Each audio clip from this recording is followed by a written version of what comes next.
If we want to say by 8 o'clock, for example, I want it ready by 8 o'clock, or I need it by 8 o'clock.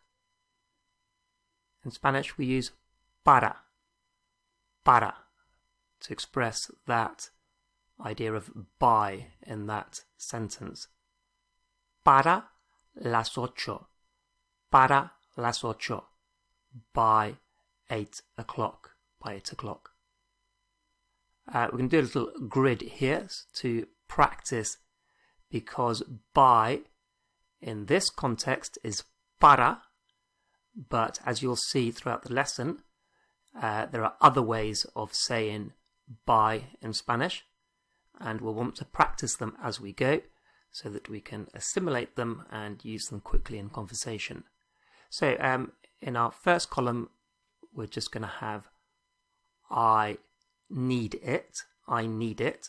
Lo necesito. Lo necesito. It's I need. I need it. And we'll also have I'll be ready. I'll be ready. Estaré. I'll be. And ready. Listo. Estaré listo. So I'll need it. I need it rather. And I'll be ready. And then we'll have our by, in this context, para, and then we'll have some time frames. So, las 8, 8 o'clock, esta tarde, this afternoon, literally this afternoon, mañana, tomorrow. So, how would you say, I need it by this afternoon. I need it by this afternoon. What would that be? Lo necesito para esta tarde. Lo necesito para esta tarde. How about I'll be ready by 8. I'll be ready by 8. What would that be? Estaré listo para las 8. Estaré listo para las 8. And of course, if you're a woman saying it, you'll say estaré lista.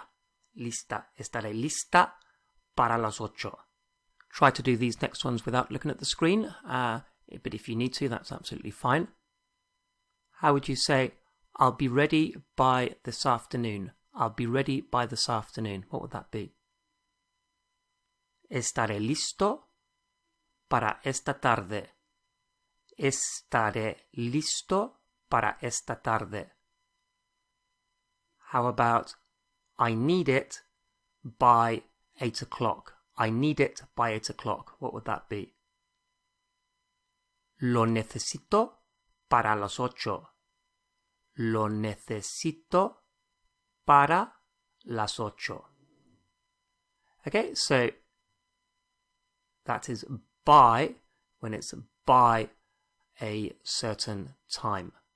If we want to say by doing something, so for example, by doing that, you're only going to make it worse. By saying that, you've really offended him. By eating that, you're going to put on weight, for example. So that by doing is al, and then the full verb. So al hacer eso is by doing that. Al hacer eso, by doing that. Okay, let's have a little look at a little practice grid. So al, and then we'll have hacer, to do, decir, to say, and comer, to eat. And then we'll have eso, which is that. And let's have algo así, just because it's a nice little two-worder. Algo así is something like that, or something like this. Así is like this or like that. So algo así is something like that, or something like this. So how would you say, and you can look at the grid to get started, by doing something like that? By doing something like that. What would that be? Al hacer algo así, and then ... We haven't got time to do the full sentence now. We just want to learn the by part of the phrase. So, al hacer algo así, by doing something like that, you've only made it worse, for example. How about by eating that? What would that be? By eating that, al comer eso, by eating that. How about by saying something like that, by saying something like that, what would that be? Al decir algo así, al decir algo así. And try to answer these by looking away from the screen. How would you say, by saying that, it must mean, etc. Al decir eso,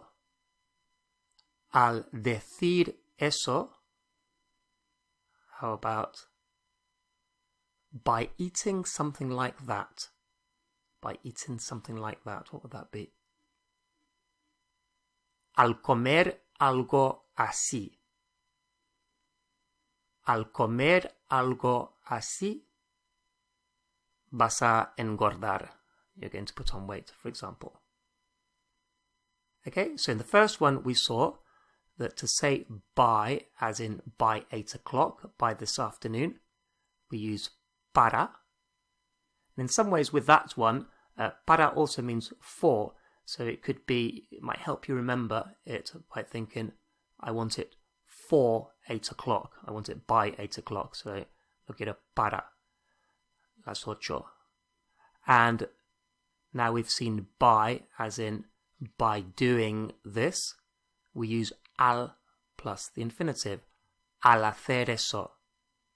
Al decir algo así. Okay. If we say by, as in location, it's by the sea, it's by my house. We can use al lado de whatever it is, which is like next to, or cerca de, near to. Because really when we're saying by, we're actually saying it's next to or it's near to. So in our first column, we've just got está, it's, to say where something's going to be. It's, está. And then we have a very useful little phrase, which is hemos quedado. And hemos quedado means we have arranged to meet. We have arranged to meet. So hemos quedado, we've arranged to meet. And then we've got our by. So we can either say al lado de, meaning next to, al lado de, or cerca de, near, depending on what idea of by we're communicating. And then la estación, the station, mi casa, my house, and la biblioteca, the library. So how would you say it's by my house? It's by my house. Está al lado de mi casa. Está al lado de mi casa. And it could be está cerca de mi casa, just depending what kind of by you want to communicate. How would you say, we've arranged to meet by the station? We've arranged to meet by the station. What would that be? Hemos quedado cerca de la estación. Hemos quedado cerca de la estación. We've arranged to meet by the station. How about, we've arranged to meet by the library. We've arranged to meet by the library. What would that be? Hemos quedado al lado de la biblioteca.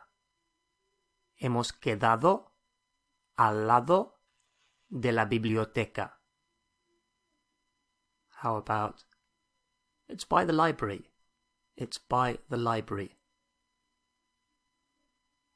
Está cerca de la biblioteca. Está cerca de la biblioteca. How about, we've arranged to meet by my house. Hemos quedado cerca de mi casa. Hemos quedado cerca de mi casa. Or, of course, al lado de mi casa. So again, by for the location of something, by my house, by the library, by where I work. It translates as next to or near to, al lado de or cerca de. Okay, if we want to say that something was done by somebody, it was done by somebody, then generally that by is por, although we'll see in a second, not exclusively. So we could have, let's start off with fue, it was. Fue, it was. Abandonado, abandoned.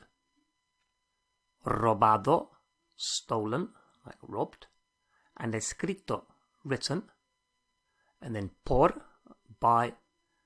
And then just su padre, his or her father. Su amigo, his or her friend. And la policía. How would you say it was stolen by his friend? It was stolen by his friend. What would that be? Fue robado por su amigo. Fue robado por su amigo. How about, it was abandoned by his father. It was abandoned by his father. What would that be? Fue abandonado por su padre. Fue abandonado por su padre. And interesting to note here that fue is obviously, we've just said it was, but it's also he, she was. He, she was. So fue abandonado por su padre could also be he was abandoned by his father. And if it was fue abandonada, then she was abandoned by her father. So he, she, it was fue. How about, it was written by his or her father. It was written by his or her father. What would that be? Fue escrito por su padre. Fue escrito por su padre. How about, it was stolen by the police. It was stolen by the police. What would that be? Fue robado por la policía. Fue robado por la policía. Okay, so something was done by somebody. That by is por. But if we say it's a book by somebody, so we're not saying the action like written by or performed by or stolen by. We're not using the action verb, but we're saying what it is. It's a book by, it's a film by, it's a poem by. In that case, they don't use por. It's de. So a book by Fuentes is un libro de Fuentes. Un libro de Fuentes, not por. How about if you wanted to say it's a film by Berlanga? A film is una película. What would that be? Es una película de Berlanga. Es una película de Berlanga. Okay, so again, that by, when we're saying a book by somebody, a film by, a song by, we're using de for that by. And a fairly straightforward one is to say by what transport you're traveling. So by train, by boat, by bike, by car. In Spanish they say in those things. So en tren, en bicicleta, en barco. Okay, so let's have in our first column fui, I went, and then iré, I'll go, iré, I'll go, a Madrid, to Madrid, a Valencia, to Valencia, a Nicaragua, to Nicaragua, and then we'll have en for the by, and tren, train, bicicleta, bike, barco, boat, avión, plane.